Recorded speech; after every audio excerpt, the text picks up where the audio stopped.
السلام عليكم ورحمة الله. بسم الله والصلاة والسلام على رسول الله وعلى آله وصحبه ومن والاه ثم أما بعد. بمناسبة مجيء شهر رمضان المبارك يعني قررت في نفسي أن أتكلم في الصيام وأن نتذكر أحكام الصيام. Je me suis dit qu'il était peut-être judicieux de parler un petit peu du jeûne de Ramadan, de se remémorer un peu certaines choses et notamment Ahkam al-Siyam, les règles relatives au jeûne. Et donc je vais reprendre, on va faire un petit peu de fiqh, on va lire un petit peu dans le fiqh et Inch'Allah on va essayer je vais essayer de peut-être consacrer certains cours pendant Ramadan justement à fiqh al-Siyam. Et c'est important, je pense, pour tout le monde de se remémorer certaines règles relatives au jeûne. فنسأل الله تبارك وتعالى أن يوفقنا لما يحب ويرضى. فنقول وبالله التوفيق. الصيام ما هو الصيام؟ الصيام لغة هو الإمساك عن الشيء. Donc qu'est-ce que le jeûne? Que veut dire jeûner? Le jeûne, alors vous savez que les savants, toujours dans les livres et même quelles que soient les conférences, et j'en ai parlé, on en parle régulièrement, mais ça, ayez-le vraiment en tête. C'est toujours bien de définir de quoi on parle. Et donc, les savants ont pour habitude de définir un terme, dans tous les livres de fiqh et tous les chapitres de fiqh, c'est la même chose, et même quel que soit le sujet, lughatan wa shar'a. Loratan ou istilahan. D'accord? Donc de définir un terme linguistiquement, donc linguistiquement parlant, quel est son sens dans le spectre qui est en général beaucoup plus large, qui est l'emploi de l'usage qu'on fait de ce mot dans la langue, et quelle est sa définition et son sens dans le champ restreint de la religion. Donc ici, le jeûne, il signifie d'une manière générale le fait de s'abstenir et de se retenir. Jeûner, sama yasumu as-siyam, cela veut dire al-imsak, se retenir et s'abstenir de faire quelque chose. Et ça peut être général, ça peut s'appliquer sur beaucoup de choses. Par exemple, les Arabes disent samat al-khiyal. Samat al-khiyal, yani tawaqqafat 'an as-sayr wa 'an al-jari. D'accord? Donc les Arabes utilisent le mot jeûner pour dire les chevaux se sont arrêtés dans leur course. Ils se sont arrêtés de marcher. Donc, ils se sont arrêtés, on utilise le terme jeûner, le même terme qui donne le mot jeûne et le mot jeûner. On a aussi la parole de Maryam, alayhi salam, lorsqu'elle a donné naissance à Isa, alayhi salam, et elle a dit Inni nazartu lir-Rahmani sawma. J'ai fait le vœu solennel devant mon Seigneur, devant Ar-Rahman, devant le tout miséricordieux, de faire quoi? De jeûner. Mais de jeûner quoi? Falan ukallima liyawma insiya. Donc j'ai décidé de jeûner, de m'abstenir de quoi faire? En fait, de parler. Je ne parlerai à personne aujourd'hui. D'accord? Donc elle a fait un geste à son peuple pour dire qu'elle avait fait le vœu de ne pas parler. Et donc, on retrouve cette idée de s'abstenir et de se retenir de quelque chose. D'accord? En langue arabe. Voilà le sens du mot jeûner, d'une manière générale. وفي الشرع في الاصطلاح الشرعي يعني اصطلاح الفقهاء والعلماء. Donc, que veut dire maintenant le jeûne, le fait de jeûner? Qu'est-ce que ça signifie dans le langage, dans le jargon des savants et dans le jargon religieux? وفي الشرع هو الإمساك. Donc on va retrouver ce terme de imsak, le fait de s'abstenir de quelque chose. هو الإمساك عن الأكل والشرب وسائر المفطرات مع النية من طلوع الفجر الصادق إلى غروب الشمس. Donc, au niveau de religion, au niveau du jargon religieux, jeûner, c'est le fait de s'abstenir de manger, de boire, mais pas seulement, mais aussi de l'ensemble des choses qui pourraient ou qui ont tendance à corrompre et interrompre le jeûne, avec l'intention, depuis le lever du soleil, Tulu' al-Fajr, donc et ici ils ont dit Tulu' al-Fajr as-Sadiq, parce qu'il y a deux Tulu' al-Fajr, il faut faire attention, il y a deux levées du soleil communément admis chez les savants. Il y a celui qu'on appelle véridique et celui qu'on appelle mensonger, kadhib. Donc il faut faire attention à cela. Min Tulu' al-Fajr as-Sadiq ila ghurub ash-shams, jusqu'au coucher du soleil. Donc voilà une des définitions, et certains ulama rajoutent, bon ici en général, parce que certains se contentent de dire al-imsak wa anil akli wa shurb wa al-jima' wa sa'ir al-mufattirat, mais certains savants ont pointé du doigt et ont insisté sur l'idée on devrait rajouter dans la définition at-ta'abbudu lillah bil imsak. Donc le fait que c'est une adoration et que ce n'est pas le simple fait de s'abstenir, mais c'est s'abstenir. Et ici dans la définition, on le voit, les auteurs du livre ont mis ma'an niyya, donc avec l'intention. Donc cette dimension d'intention, de pureté de l'intention et du fait que ce soit une adoration pour Allah subhanahu wa ta'ala est importante. Cette dimension, elle est primordiale dans le jeûne. Ce n'est pas seulement en apparence de s'abstenir de ces choses-là. Mais bon, après ça c'est juste des petites divergences où la mushahata fil istilah, les ulama divergent sur des choses comme ça, et il y a matière à débattre, et c'est pas très important au sens où il ne faut pas en faire un objet de discorde. Simplement avoir conscience que même si on disait simplement, se contenter de dire que c'est al-imsak an sa'ir al-mufattirat, هذا يكفينا إن شاء الله تعالى ويدخل فيه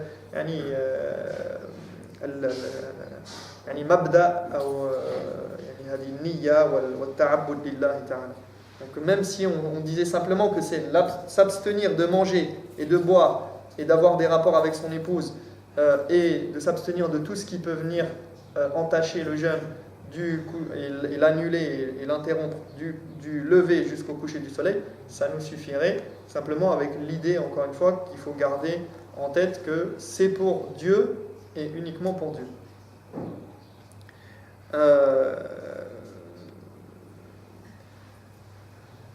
Non. Donc voici pour ce qui est de la définition. Alors, hukmuhu, quel est son jugement? Sawm Ramadan ruknun min arkan al-islam wa fardun min fara'idih.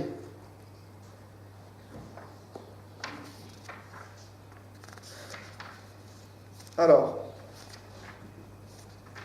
on nous dit que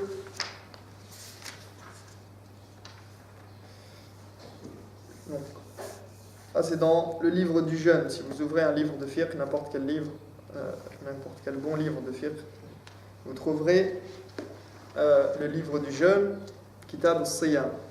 Donc, quel est le jugement ou sa disposition? Le jeûne du mois de Ramadan est l'un des piliers de l'islam et l'une de ses obligations, comme vous le savez. قال تعالى يا أيها الذين آمنوا كتب عليكم الصيام كما كتب على الذين من قبلكم لعلكم تتقون. Allah subhanahu wa ta'ala a dit: ô croyants, le jeûne vous a été prescrit comme il l'a été pour ceux qui vous ont précédés, ainsi pourrez-vous atteindre la piété et craindre Allah subhanahu wa ta'ala comme il se doit.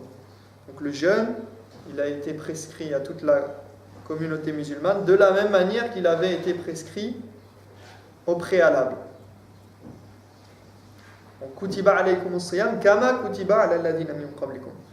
Alors ici, juste une petite faïda, une petite chose qui est digne d'intérêt, c'est que souvent dans les comparaisons, il faut faire attention parce que bon, là peut-être c'est plus évident que pour d'autres textes, mais la comparaison entre deux choses, puisque ici on compare la communauté musulmane à la communauté précédente, n'est-ce pas? Il vous a été prescrit comme il a été prescrit aux autres. Ce comme-là, souvent, dans la tête de certaines personnes, il peut poser problème parce qu'on a l'impression on peut avoir l'impression, dans certains textes, qu'il s'agit d'une similarité et d'une similitude à tout point de vue. Alors qu'ici, simplement, ce qui est comparé, c'est la prescription, l'idée que ça a été prescrit. Après, comment il jeûnait, ça ne veut pas dire qu'il jeûnait de la même manière exactement à 100%, qu'il jeûnait 30 jours, qu'il jeûnait le mois de Ramadan de la même manière que nous le faisons. D'accord ? Ça, c'est juste pour attirer votre attention sur une certaine tendance à la réflexion qui parfois est biaisée, bien que le principe soit que effectivement on puisse avoir cette réflexion-là, mais il faut faire attention à la manière dont on réfléchit. طيب الآيات إلى قوله تعالى donc من هذه الآية إلى قوله تعالى شهر رمضان الذي أنزل فيه القرآن هدى للناس وبينات من الهدى والفرقان فمن شهد منكم الشهر فليصم. هذه يعني محل الشاهد. هذا محل الشاهد.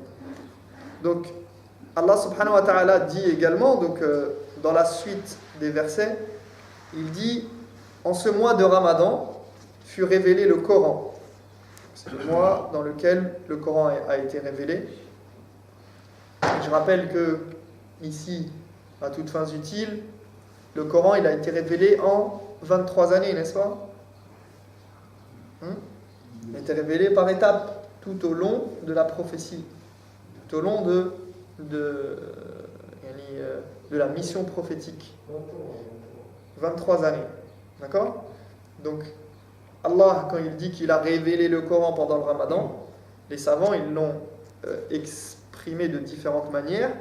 Ils ont dit que soit il s'agit du Coran dans Lawh al-Mahfouz, d'accord, qui est descendu fi sama et dunya, donc de la tablette gardée, et qui est descendu dans le ciel le plus bas, en bloc. Et après, il a été révélé au fur et à mesure et au fil du temps et en fonction des circonstances et des différentes situations pour alimenter le quotidien des musulmans et donner des jugements sur ce qui s'était passé, etc. Donc c'est lié à des contextes, d'accord, sur 23 années. Ils disent aussi cette révélation, elle a débuté pendant le mois de Ramadan. C'est ça qu'il faut comprendre ici. Donc, en ce mois de Ramadan fut révélé le Coran. Ce Coran qui est quoi? Hudal linnas, qui est un guide, qui est le guide pour les hommes sur le droit chemin, pour les mettre sur le droit chemin, et un signe évident de salut et de vérité. Quiconque d'entre vous verra la nouvelle lune jeûnera tout le mois. Faman shahida minkum ash-shahra falyasum. D'accord, ici c'est une des preuves, d'accord, du fait que le Ramadan est obligatoire. D'accord, faman shahida minkum. Ici on nous dit quiconque d'entre vous voit l'arrivée du mois de Ramadan. Donc voit, il y a deux possibilités ici. Faman shahida minkum, yani man hadara minkum, yani man kana hadiran muqiman wa laysa musafiran. Donc quiconque est présent au moment du Ramadan, il n'est pas en voyage, il assiste à la venue de Ramadan, il doit jeûner. Et aussi on peut le comprendre comme quiconque voit la lune qui indique le début de Ramadan, il lui est imposé de jeûner. Al-Muhim, ici l'essentiel c'est que quiconque d'entre vous verra la nouvelle lune jeûnera le mois de Ramadan. Qu'il jeûne ce mois-là. Donc voici pour les versets du Coran. وعن ابن عمر رضي الله عنه قال رسول الله صلى الله عليه وسلم في الحديث المشهور بني الإسلام على 5 شهادة أن لا إله إلا الله وأن محمدا رسول الله وإقام الصلاة وإيتاء الزكاة وحج البيت وصوم رمضان. Donc on a le hadith ici d'après Ibn Omar. Donc on avait les versets du Coran, maintenant on passe au hadith. Ibn Omar, radiyallahu anhu, donc le fils de Omar ibn al-Khattab, il rapporte que le messager d'Allah sallallahu alayhi wa sallam a dit: les 5 piliers de l'islam sont, ou l'islam est basé et fondé sur 5 choses. Il dit le témoignage qu'il n'y a d'autres divinités à part Allah et que Mohammed est son messager, le fait d'accomplir la prière, l'acquittement de la zakat, de l'aumône légale, le pèlerinage à la Mecque et le jeûne de Ramadan. Et le fait de jeûner le mois de Ramadan. Et dans une autre version, on a plusieurs versions du hadith qui cite le hajj à la fin, qui dit liman istata'a ilayhi sabila, celui qui peut faire le pèlerinage. D'accord, ici c'est pas mentionné, c'est une autre version du hadith. وأجمعت الأمة على وجوب صيام رمضان وأنه أحد أركان الإسلام التي علمت من الدين بالضرورة وأن منكره كافر مرتد عن الإسلام.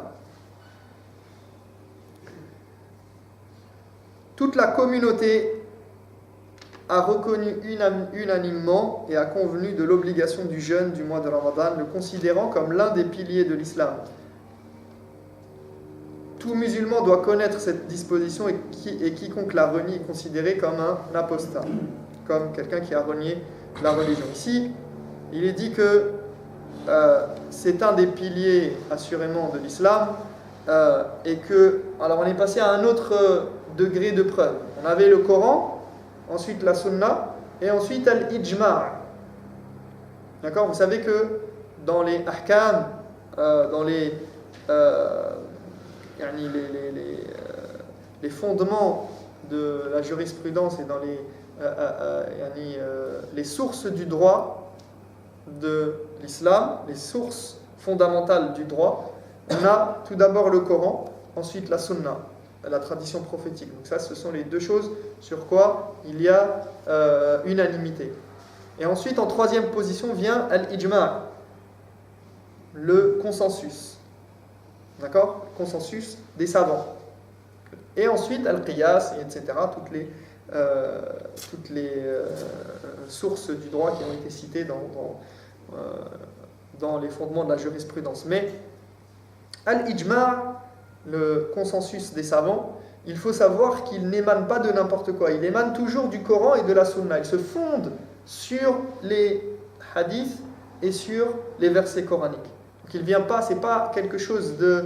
la ya'ti al-ijma' istiqlalan. Il ne vient pas comme ça tout seul. Les savants se sont accordés sur quelque chose qu'il n'y a pas dans le Coran ou dans la Sunna. Sauf que parfois, on a des ijma', on a des consensus des savants de la communauté. Après, à savoir quel consensus on prend en considération, etc. Ça, c'est mabhathuhu fi usul al-fiqh. Ça rentre dans des divergences, des considérations de fondement de la jurisprudence. Donc, à savoir qu'est-ce qu'on prend en considération comme ijma'. Mais al-ijma', c'est une preuve qui est utilisée par les savants et qui se base sur quelque chose, qui se base sur des textes et qui se base sur un texte même si on ne le connaît pas. C'est-à-dire parfois on a un ijma' et on ne connaît pas le texte. On ne connaît pas le texte sur lequel il s'appuie. Mais on sait que s'il y a un ijma', s'il y a une unanimité des savants, c'est qu'ils avaient un texte ou ils avaient quelque chose sur quoi se fonder. Donc ici, la communauté, c'est-à-dire les savants, quand on dit ajma'atil umma, faites attention, ajma'atil umma la tajtami'u al-ummatu ummati ala dalala, le prophète alayhi salam a dit, ma communauté ne peut pas tomber d'accord sur un égarement. C'est la communauté des savants. Yani al-ulama. C'est pas la communauté de... Ils se mettent d'accord, ils tombent d'accord, et quand ils se mettent d'accord, ça ne peut pas être un égarement, mais c'est pas la communauté au sens un groupe de musulmans, ou bien toute la communauté dans son ensemble. Non, ce sont quand les savants se sont mis d'accord sur quelque chose, de sorte qu'il n'y a personne qui a qui est sorti de cette, ou qui a cassé cette unanimité et qui est allé à l'encontre de cette unanimité en disant non, moi je ne suis pas d'accord, bah, ça veut dire que c'est quelque chose de vraiment imparable et je veux dire qui est sûr à 100%, quoi. Et sur laquelle il n'y a pas lieu de débattre et qu'on ne peut pas remettre en cause. Et c'est pour ça qu'on nous dit allati ulimat min ad-din bid-darura, qui est connu de manière certaine et nécessaire de tous. D'accord, c'est quelque chose qui est tellement sûr, tellement confirmé et affirmé par tous que personne ne peut le remettre en doute sans être taxé d'hérésie et de sortir de l'islam et d'être considéré comme quelqu'un qui sort de l'islam.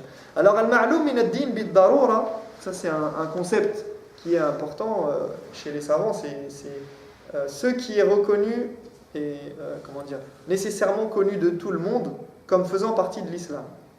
D'accord ? Ce ma'loum min ad-din bid-darura, il est important parce que ce sont des prérequis et des choses qui sont un seuil minimum de connaissances qu'on admet ou qu'on considère chez le musulman lambda. On dit à n'importe quel enfant est-ce que le jeûne du ramadan, il faut jeûner le ramadan, il peut répondre à cette question.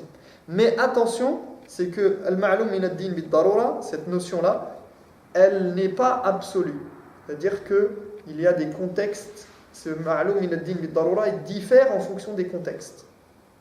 C'est-à-dire que en France, aujourd'hui, par exemple, c'est pas la même chose qu'en Égypte il y a 20 ans, ou que même en Égypte maintenant. Ou dans tel endroit de tel pays, c'est pas la même chose. Tout le monde n'a pas le même niveau de base d'éducation islamique.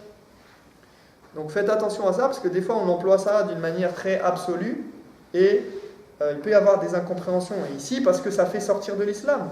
C'est-à-dire quelqu'un qui renie, et ça c'est une parole qu'on étudie dans l'Aqidah, quelqu'un qui renie quelque chose qui est nécessairement connu de tous comme faisant partie de la religion de manière obligatoire, fahuwa kafir, il est mécréant, il sort de l'islam. C'est pour ça que c'est important, c'est un concept important à manier avec des pincettes. Et bien évidemment, après on dit que c'est celui à qui les preuves sont parvenues et à qui on a expliqué les choses. Là, s'il renie sciemment et consciemment et qu'il dit non, je rejette ça, là, effectivement, il peut être considéré éventuellement comme ne faisant plus partie de l'islam, s'il faisait partie de l'islam. Al-Muhim, notre but, c'est pas comme je le dis toujours, c'est de faire attention on n'est pas là pour excommunier les gens et faire sortir de l'islam, c'est juste simplement de savoir que il y a ce principe-là, il est tellement établi au point que les savants en parlent de cette manière-là. طيب.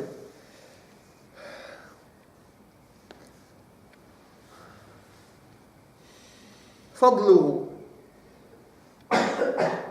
Donc, quel est le mérite du jeûne de Ramadan?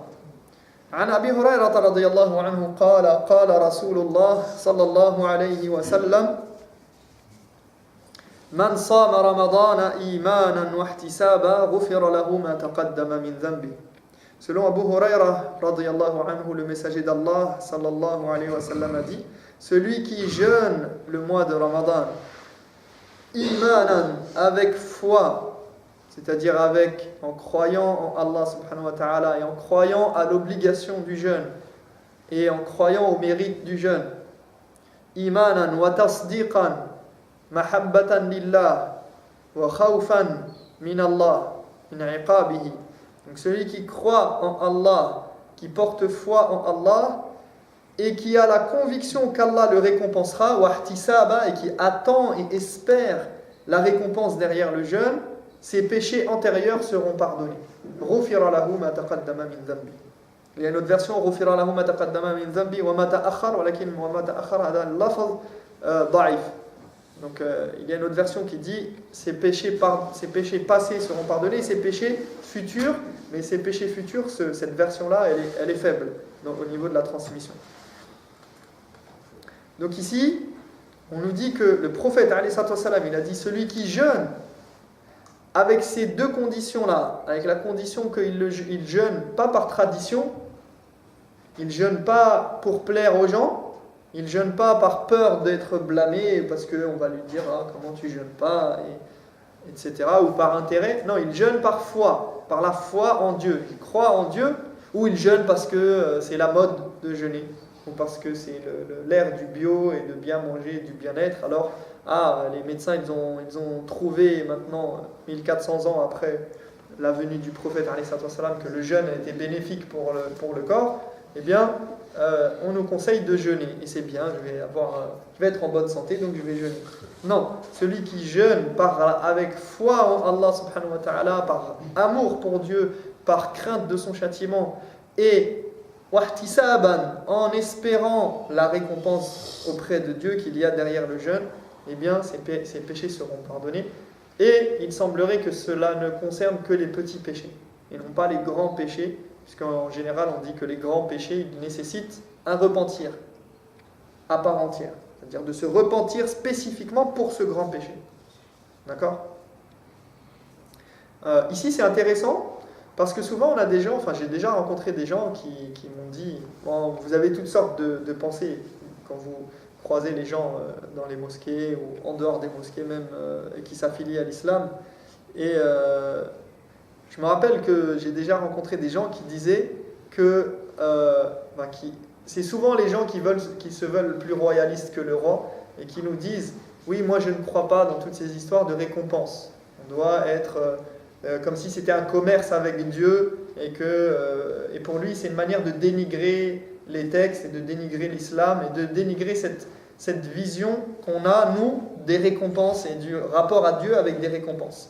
Et là, on le voit très clairement ici, le prophète, alayhi salam, il met en avant l'idée de récompense. Et c'est très important cette idée-là parce que l'être humain, il a besoin d'être motivé par des récompenses.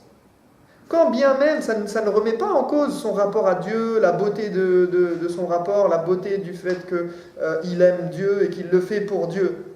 Mais le fait qu'il pense qu'il va avoir des récompenses, eh bien quand il commence à faiblir, ça lui donne du courage, ça lui donne de l'espoir, ça le motive lorsque des fois il n'a pas envie de faire des choses et qu'il est pris par la lassitude, qu'il est pris par la fatigue, par des choses de ce bas monde qui vont lui donner des soucis ou il a des choses à faire.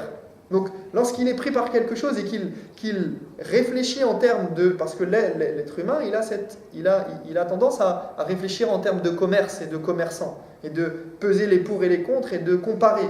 Et quand il sait qu'il a une récompense là-dedans, mais que la récompense de l'au-delà, elle est bien meilleure, وَالْآخِرَةُ خَيْرٌ وَأَبْقَى. D'accord ? La récompense de l'au-delà, et l'au-delà est bien meilleur et plus durable que tout ce qu'il y a dans ce bas monde.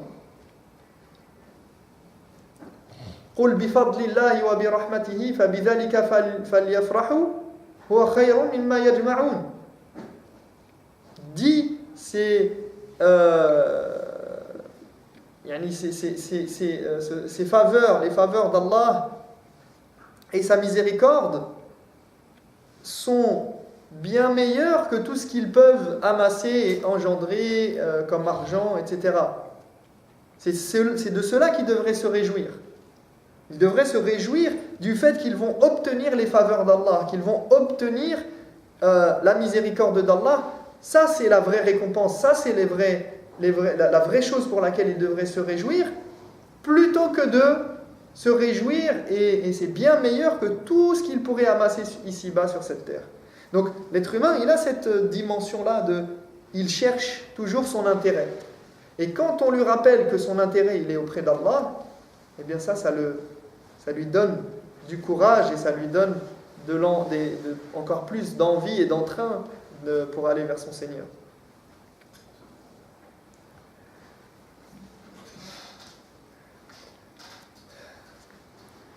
طيب. وعن أبي هريرة رضي الله عنه كذلك encore un hadith d'Abu Huraira أن رسول الله صلى الله عليه وسلم قال قال الله عز وجل. هذا حديث مشهور ويعني عمدة في الباب كل عمل ابن آدم له إلا الصيام فإنه لي وأنا أجزي به والصيام جنة فإذا كان يوم صوم أحدكم فلا يرفث ولا يصخب ولا يجهل فإن شاتمه أحد أو قاتله فليقل إني صائم مرتين والذي نفس محمد بيده لخلوف فم الصائم أطيب عند الله يوم القيامة من ريح المسك وللصائم فرحتان يفرحهما إذا أفطر فرح بفطره وإذا لقي ربه فرح بصومه. هذا الحديث متفق عليه رواه البخاري ومسلم. Donc on a un hadith phare par rapport aux jeunes que vous connaissez tous et on l'utilise toujours morcelé, mais il est plus complet ici. Donc toujours selon Abu Huraira radiyallahu anhu, le messager d'Allah sallallahu alayhi wa sallam a dit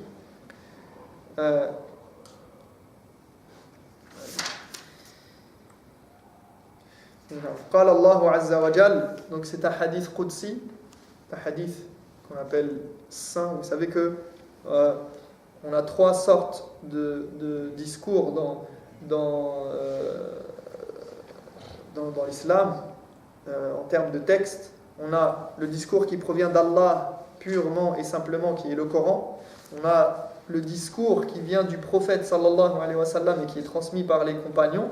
Donc ça c'est seulement le prophète qui parle, alayhi salatu wa sallam, ou bien les compagnons qui expriment une idée ou quelque chose qui s'est passé avec le prophète, au temps du prophète.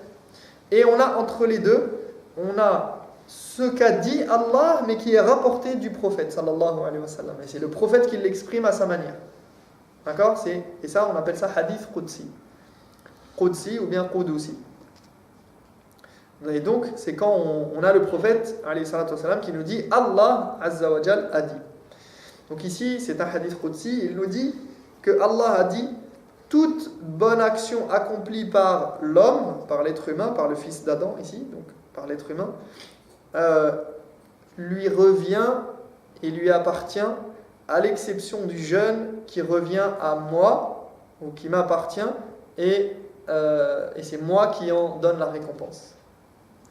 Ensuite il dit c'est une protection, donc le jeûne est une protection pour vous, as-siyamu junnah,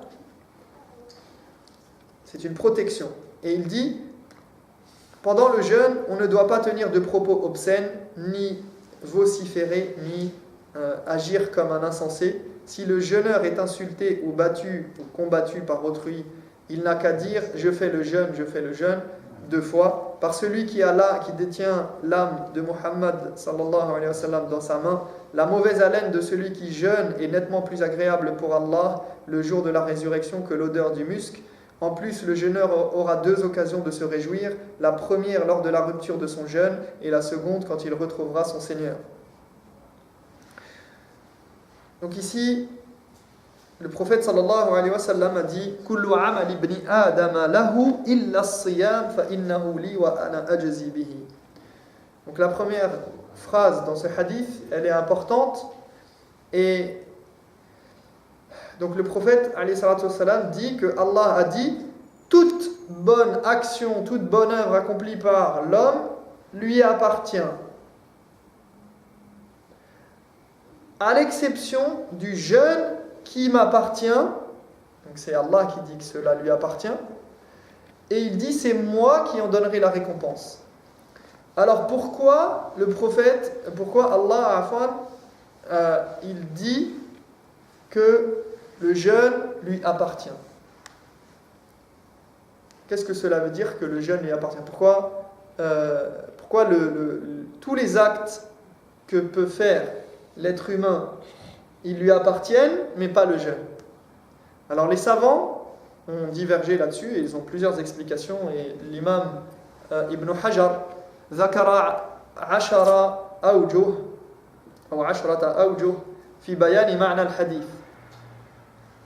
Donc l'imam Ibn Hajar, il a cité 10 possibilités de comprendre le hadith, et je vais en citer juste quelques-unes, et d'autres, ce que les savants disent à ce propos-là. Donc pourquoi le jeûne appartient à Allah? فإنه لي أولا الصوم لا يقع فيه الرياء أو أبعد الأعمال عن الرياء. Donc premièrement, le jeûne, c'est l'acte qui est le moins susceptible d'être touché par l'ostentation. Lorsqu'on jeûne, lorsqu'on fait le jeûne, c'est un acte entre nous et le Seigneur que personne ne peut voir.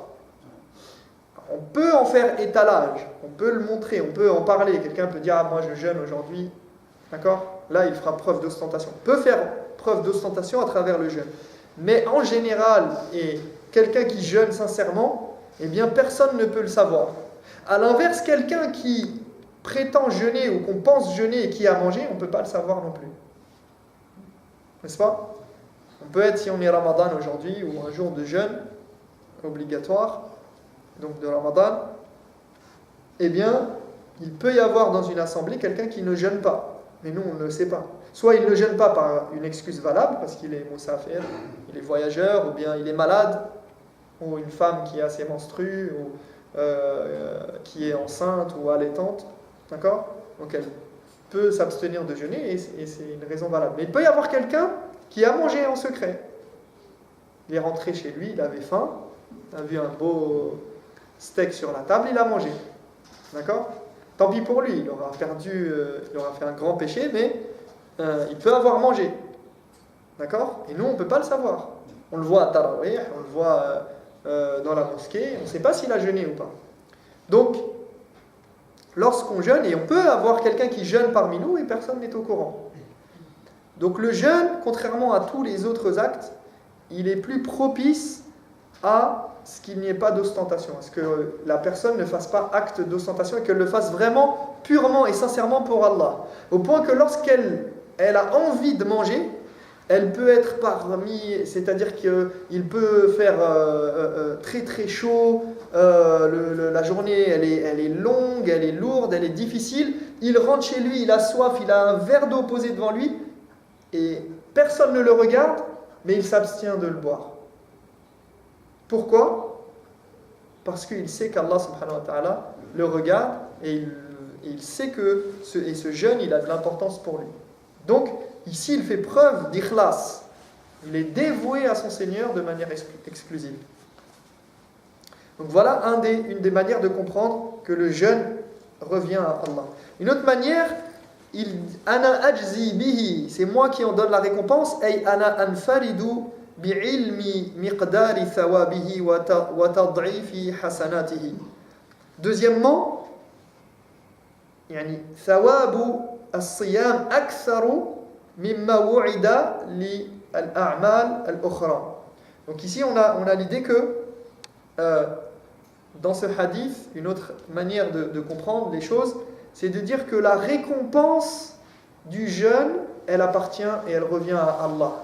Contrairement, bien sûr, vous allez me dire, tous les actes, c'est Allah qui va les rétribuer, n'est-ce pas ? Mais pour certains actes, et pour beaucoup d'actes, on a des récompenses qui sont bien précises.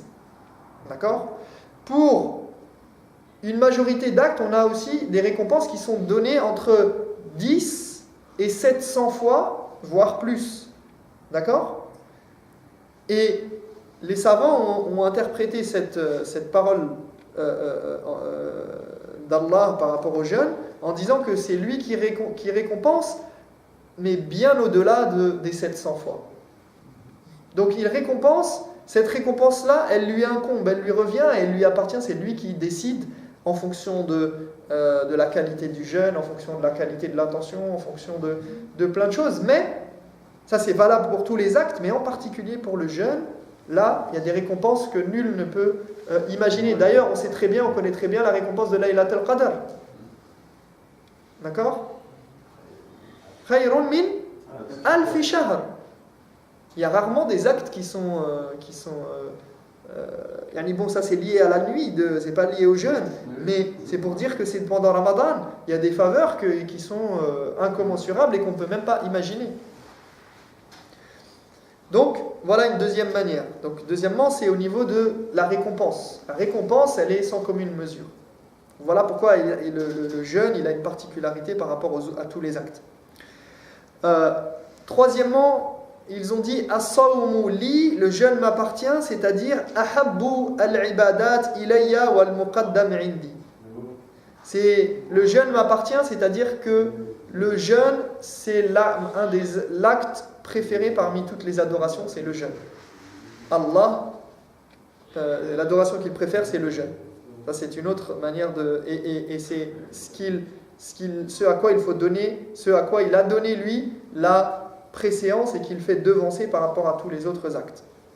Quatrièmement, certains ont dit al-idafatu tashrif wa ta'zim. Certains ils ont dit que cette manière de parler, c'est simplement pour dire que c'est pour honorer le jeûne et lui donner de la valeur et de l'importance.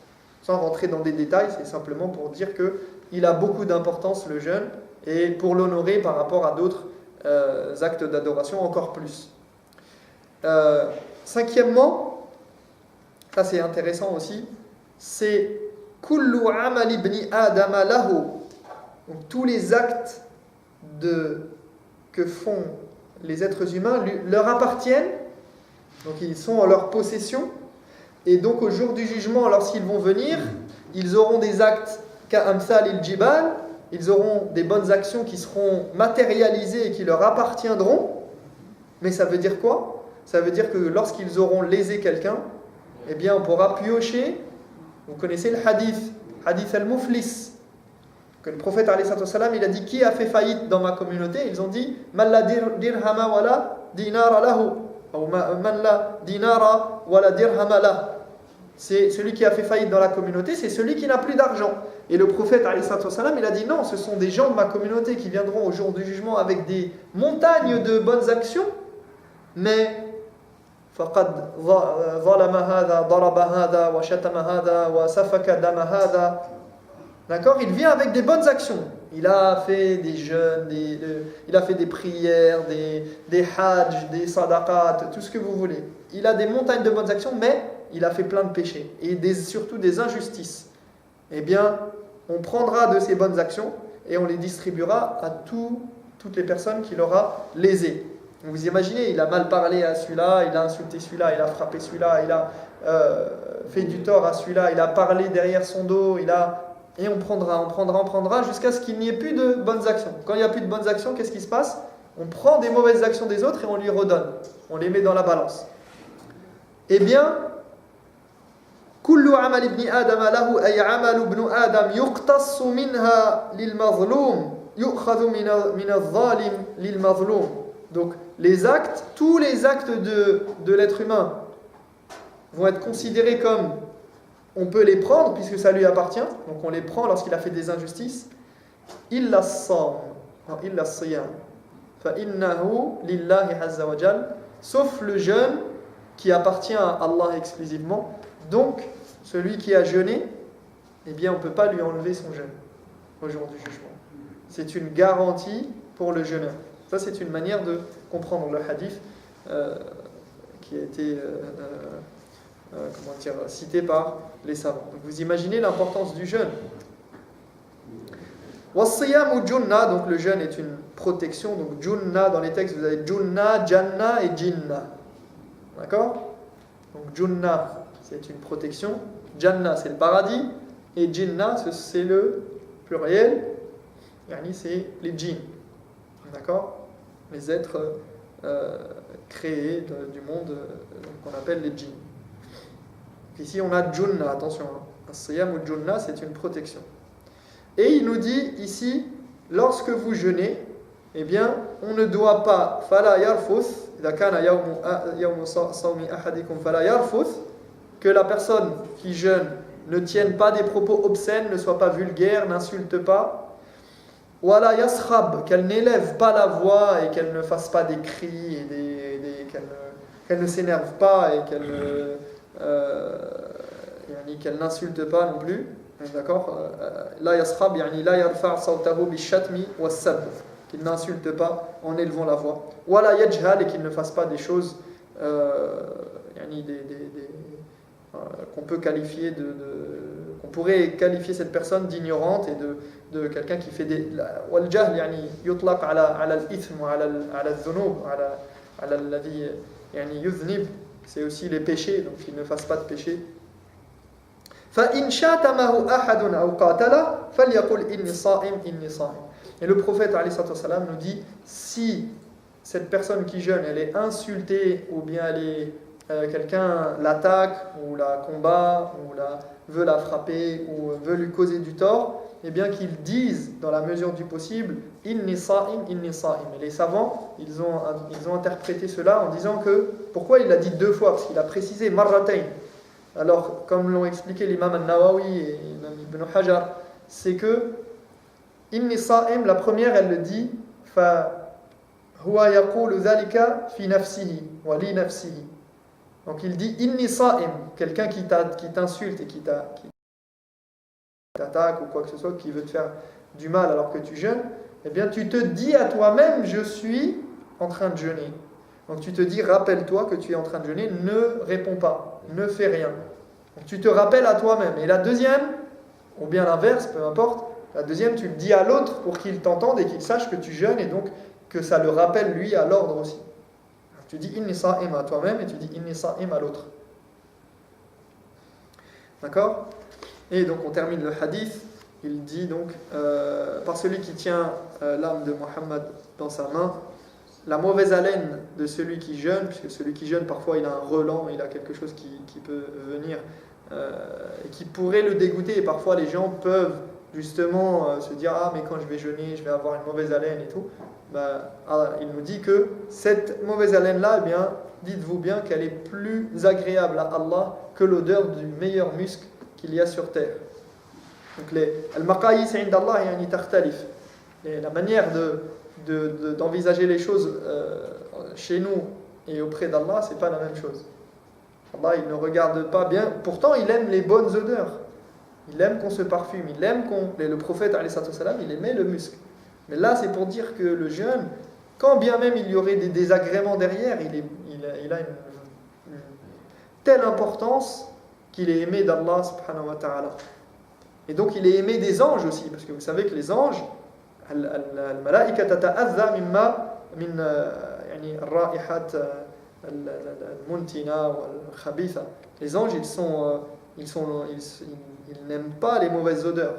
Mais si c'est une mauvaise odeur, si elle apparaît, elle n'est pas dérangeante parce que c'est l'odeur du jeûneur et du jeûne. Et le jeûneur aura 2 occasions de se réjouir. La première, lors de la rupture de son jeûne. Chaque jour, il retrouve le plaisir de manger, de boire. Il se délecte de ce qu'il prend. Il ne mange pas comme ça pour juste engloutir comme il le fait peut-être habituellement. Souvent, on a perdu. Et lors du ramadan, on retrouve le goût des aliments et le plaisir quand vous prenez la première gorgée d'eau, vous vous dites ah là là, on dirait que, je sais pas, c'est quelque chose qui devient précieux alors que d'habitude on n'y prête plus attention. Donc il a 2 occasions de se réjouir lorsqu'il fait la rupture du jeûne, et au jour du jugement il aura une occasion encore plus de se réjouir quand il retrouvera son Seigneur. On termine avec le dernier hadith de cette partie, on s'arrêtera là Inch'Allah. وعن سهل بن سعد أن النبي صلى الله عليه وسلم قال إن في الجنة بابا يقال له الريان يدخل منه الصائمون يوم القيامة لا يدخل منه أحد غيرهم يقال أين الصائمون فيقومون لا يدخل منه أحد غيرهم فإذا دخلوا أغلق فلم يدخل منه أو فلم يدخل منه أحد. Donc le dernier hadith qui parle du jour du jugement, le prophète sallallahu alayhi wa sallam a dit, selon Sahl ibn Sa'd, au paradis se trouve une porte appelée Ar-Rayyan, réservée uniquement aux jeûneurs. On dira au jour du jugement, où sont les jeûneurs? Ceux-ci se lèveront et accéderont au paradis par cette porte, puis celle-ci se fermera derrière eux et personne d'autre ne pourra l'emprunter. Donc voilà pour dire que les jeûneurs, et les jeûneurs, on parle ici des jeûneurs qui jeûnent réellement, qui jeûnent avec une bonne intention, purement et simplement pour Allah subhanahu wa ta'ala, pour le plaire, et qui jeûnent correctement et convenablement. Eh bien ces jeûneurs, et si ce sont des musulmans qui accèdent au paradis, bien évidemment, eh bien ils auront une porte qui leur est réservée. C'est pour dire qu'ils ont des spécificités, les jeûneurs. Ceux qui jeûnent, ils ont des spécificités. Nasallallahu tabaraka wa ta'ala an يبلغنا رمضان أولا وأن يجعلنا من يقوم ويصوم إيمانا واحتسابا في رمضان وأن يدخلنا الجنة من باب الريان وأن يجعلنا من الذين يستمعون القول فيتبعون أحسنا أولئك الذين هداهم الله وأولئك هم أولو الألباب سبحانك اللهم وبحمدك أشهد أن لا إله إلا أنت أستغفرك وأتوب إليك